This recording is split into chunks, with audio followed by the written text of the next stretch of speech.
welcome to the video. In this one,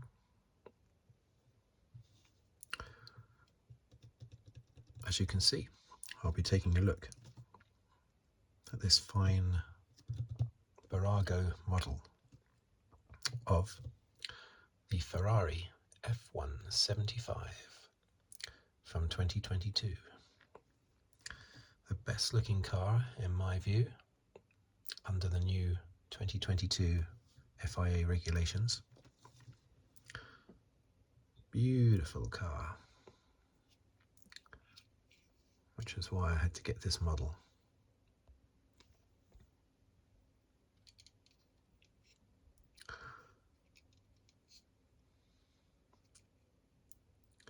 See, this is what Mercedes should have done. Well, I suppose what they should have done is totally copied Red Bull also. But the Red Bull was also a great looking car, but the colour, of course, the red, is what makes the Ferrari stand out. Beautiful. Look at that. Back to the good old days of having really nice looking Formula One cars, which we had in the late 80s, early 90s. This car, of course, well, it's a 2022 car, so it took part in all 22 races with its drivers, Carlos Sainz and Charles Leclerc. It was actually, I didn't realise until just now, partially designed by Rory Byrne. He had a hand in the designing of the Ferrari. I thought he was long since retired, but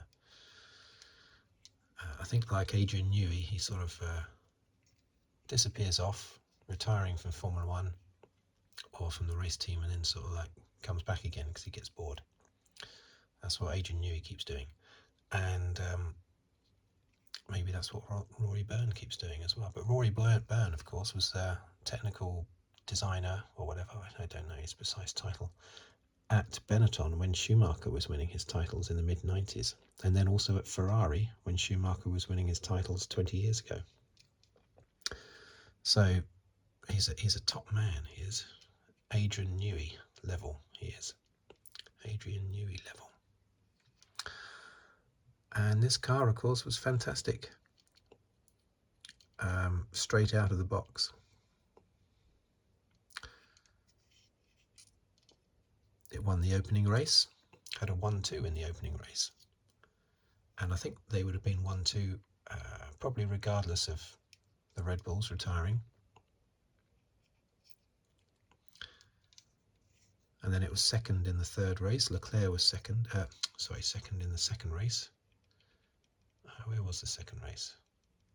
Can't remember. But Imola, was it maybe?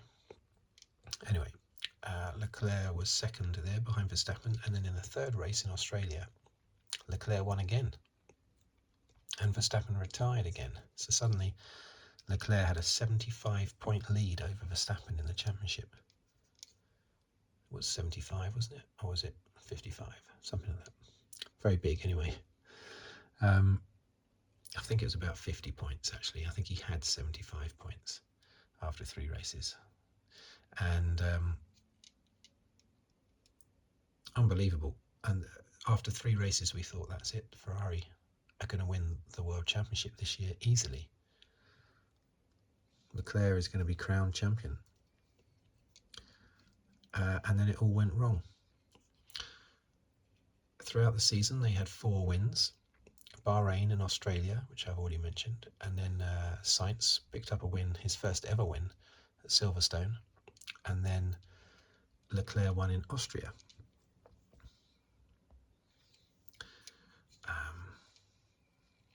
Look at this model. It's a great model.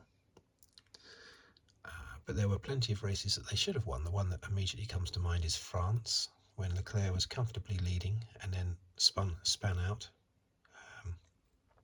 crashed out. That reminded me of Vettel at the German Grand Prix in 2018, was it? When he was comfortably leading the championship, and then at his home race he spun off the track in the rain. And to rub salt in the wound, Hamilton, his title rival, came through from 10th on the grid to win the race. Terrible, terrible. Yeah, they had 12 pole positions and only 4 wins. Ferrari last year. 4 wins, 12 pole positions. And they had 20 podiums, because along with those 4 wins, they had 8 second places and 8 third places.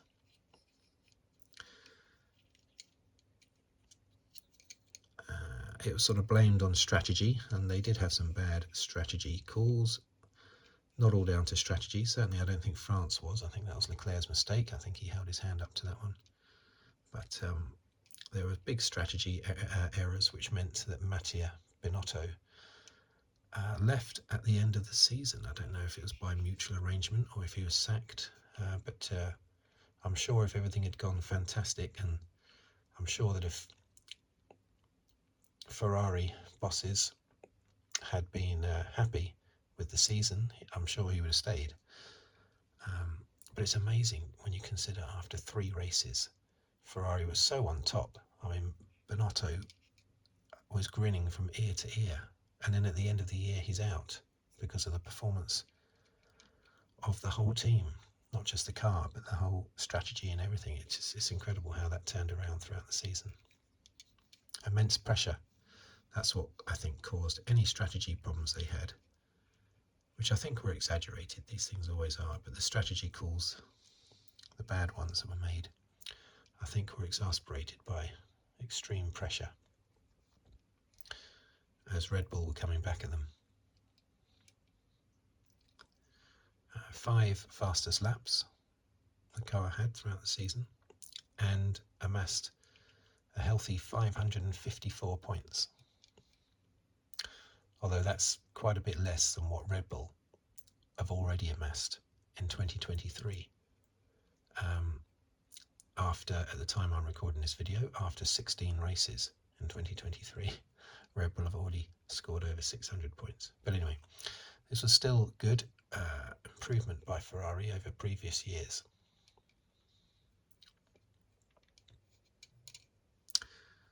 But what a fantastic design. I saw the Ferrari and I saw the Red Bull in Bahrain in testing.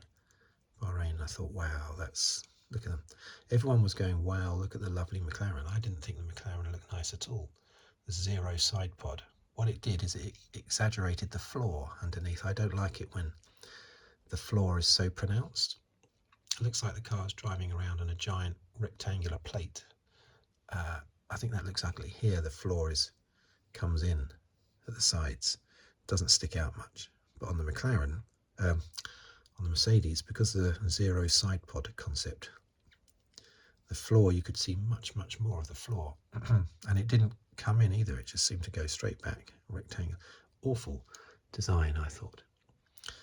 But other people seem to think it was, pundits and commentators seem to think it was an attractive looking car. I didn't think it looked attractive at all. They were saying as if only it was as fast as it looked, or if only it was as fast as how beautiful it looks. I couldn't see that at all. I thought it was an ugly car. But the Ferrari and the Red Bull and the McLaren, gorgeous looking cars. But it's the colour scheme of the Ferrari that makes this one the most attractive one, I think. Great stuff. That's why I had to buy this model. I only bought it recently.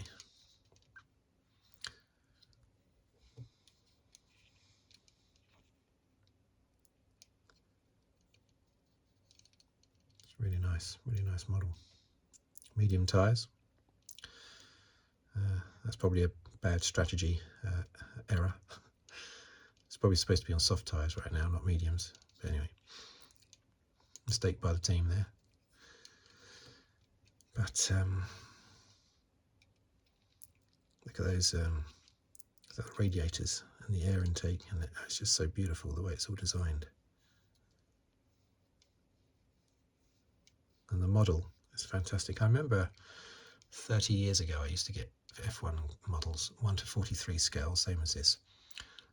And they were metal, die-cast metal, and they were always a little bit wonky. Things were not lined up like the the rear wing, or that would be a little bit dodgy, and the front wing a little bit dodgy. Everything was a little bit wonky, and I've still got most of them. But they were nowhere near as good as this one, and this one's cheaper and plastic. It's far better. But I suppose this is not 30 years ago, is it? That might have something to do with it. So I think I'm going to end the video there, but I'm just going to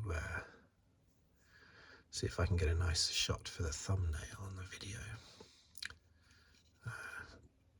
How do I hold this in such a way that my hands are not horrifically in the way? Maybe don't want to drop it. Maybe like that. If I get it in focus like that. Okay. Well, that's not too bad. Okay, so thank you for watching. Thank you for listening. If you'd like to subscribe, please do so. Please do so.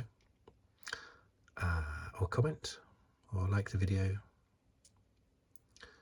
Then that will be very much appreciated.